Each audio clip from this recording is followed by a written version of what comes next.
Hi everyone, I'm Grishma. I'm working as a junior perfusionist in Amrita Institute of Medical Sciences, Kochi, which is a multi-speciality center. I'm going to present our experience of CPB in preterm babies. Open heart surgery in preterm infants pose unique challenges. They require coordinated multidisciplinary team effort to come up with the decision whether to perform surgery or wait till the baby matures is very crucial in these babies, and hence outcomes matching international standards are feasible in low-resourced environments. Introduction. Prematurity impacts significant morbidity and mortality risk in infants with congenital heart disease. They encounter hemodynamic instability during perioperative period. Management of these babies require highly specialized providers from multiple disciplines. The common complications associated with these preterm babies are bronchopulmonary dysplasia. This can be due to the prolonged mechanical ventilation and pulmonary edema, sepsis, which is of higher incidence in these preterm babies. It can be due to the prolonged hospital stay, mechanical ventilation, or nosocomial infections. Neurological injury and intraventricular hemorrhage. It is associated with the lower oxygen delivery to the brain during CPV and also intracranial bleeding due to improper pressure management. Retinopathy, which is associated with hyperoxemia. These babies also need neurodevelopmental outcome and follow-up needs on a continuous basis. The main concerns to be addressed while having a cardiac surgery on preterm babies include hemodilution, systemic inflammatory response, third spacing, and colloidal oncotic pressure maintenance, strict vigilance on the perfusion pressures, intraventricular hemorrhage, temperature management. While the patient arrives at the operation theatre, the warmer is placed in the head end and AC is switched off until the end of injection. Only after the taping the patient only AC is turned back on. And also we have to take care of the hyperoxemia.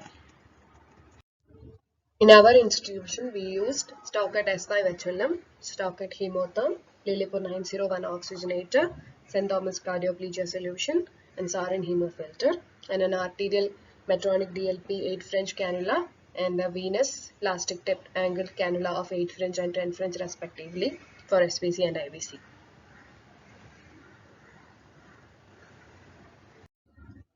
The strategies used for CPB in preterm babies. The first one is the miniaturization of the CPB circuit, which helps to reduce hemodilution and inflammatory response. We use twin pump as a main pump facing towards the oxygenator. By using twin pump as shown in the second picture, we can reduce the length of the tubing by half. The only disadvantage of this modification is that it requires higher RPM, but it is not of a major concern as the amount of loss required is very less for these kind of patients. First picture is our normal CPB circuit and the second one depicts our modification for CPB circuit in this preterm babies. From the picture you can see we use 3 by 16 inch reservoir outlet and 1/4 inch as pump head, and we use 3 by 16 inch AV loop. 1/8 line is taken for hemofilter from the 3 by 16 Luerlo connector placed in the arterial line. Moving on to the priming solutions and additives used for priming. Cabalate is the priming solution used. Heparin 1 mg per kg is added to the prime. Irradiated PRBC is added. FFP is also added. Mannitol 500 mg per kg added to the prime. 20% of albumin is also added. Maintaining an oncotic pressure of at least 18 mm Hg throughout CPB in order to reduce edema formation. Correction of priming fluids. We do pre-bypass filtration as we are using fresh bank blood. Hematocrit, electrolyte imbalances like sodium, potassium, and higher lactate levels are corrected with half and a solution. Additives like sodium bicarbonate and calcium gluconate is added as a prime is acalcemic. The first picture depicts the ABG of the bank blood with a potassium of 16 millimoles per liter and a glucose of 359 milligrams per deciliter and a lactate of 8.6 millimoles per liter. Directly administering this PRBC to the patient is not preferred, so pre-bypass filtration is necessary in this group of low birth weight and preterm babies. Still after filtration, potassium remains high, which is evident from the second ABG. Also, the pH and PCO2 needs to be corrected. After assessing ABG, corrections are done. Half NA solution is added and filtered. PO2 and PCO2s are corrected with sweet gas. Aim of doing this filtration is to make the ABG resemble the patient's baseline ABG. As you can see, the ABG of the prime is calcemic, so calcium corrections are also done before going on bypass. Moving on to CPB management, flows are maintained at 2.4 liter per minute per meter square. Strict vigilance on perfusion pressures are maintained. Pressures maintained between 30 to 35 mmHg with the help of SNP infusion and sevoflurane.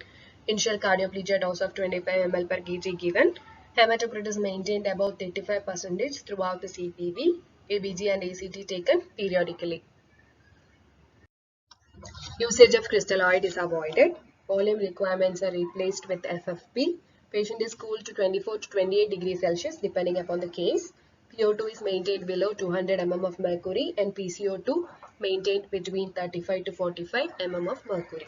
The repeat dosage is 15 ml per kg after 25 to 30 minutes.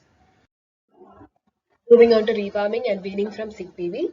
Zero balance ultrafiltration is done during rewarming. Calcium correction done at 34 degrees Celsius to 1.7 millimoles per liter. All electrolyte imbalances are corrected. Hematocrit also increased to 45%. Come off bypass gradually with stable filling pressures. We prefer doing modified ultrafiltration in our institution. Usually we do it for 15 minutes. Muff line is dipped in warm water in order to maintain the temperature drift that usually happens during muff. Muff line is connected to the IVC cannula usually. Targeted muff hematocrit of 55 to 60%. Main points to be taken care of while instituting CPB in the preterm babies include circuit miniaturization, optimization of the priming fluids, maintaining a higher hematocrit and oncotic pressure throughout bypass, avoid crystalloid usage, ABG management, zero balance ultrafiltration during rewarming, higher calcium levels while coming off, and the muff after coming off CPB. In our institute, we have operated around 21 babies with a birth weight of 1.75 plus or minus 0.4 kg. That ranges between 1.35 kg to 2.15 kg, and the weight at the time of surgery was 1.87 plus or minus 0.40 kg. That ranges from 1.47 to 2.27 kg. We have done 8 arterial switch operations, 7 VSD closures, 4 TAPVC repairs, 1 PA banding and 1 cotriatrium repair. CPB time ranging from 110 to 230 minutes. Close clamp time from 56 to 144 minutes. Ventilation duration of 24 to 444 hours. ICU stay of 72 to 696 hours. Post-procedure hospital stay of 10 to 60 days. And total hospital stay of 11 to 95 days. And there were no in-hospital mortalities. To conclude with, outcomes that match international standards for these babies are feasible in low-resourced environments. These kind of babies to be taken care with a multidisciplinary team effort. Morbidity is significant in this group of patients. Close follow-up for their neurodevelopmental concerns and growths is also essential. Thank you.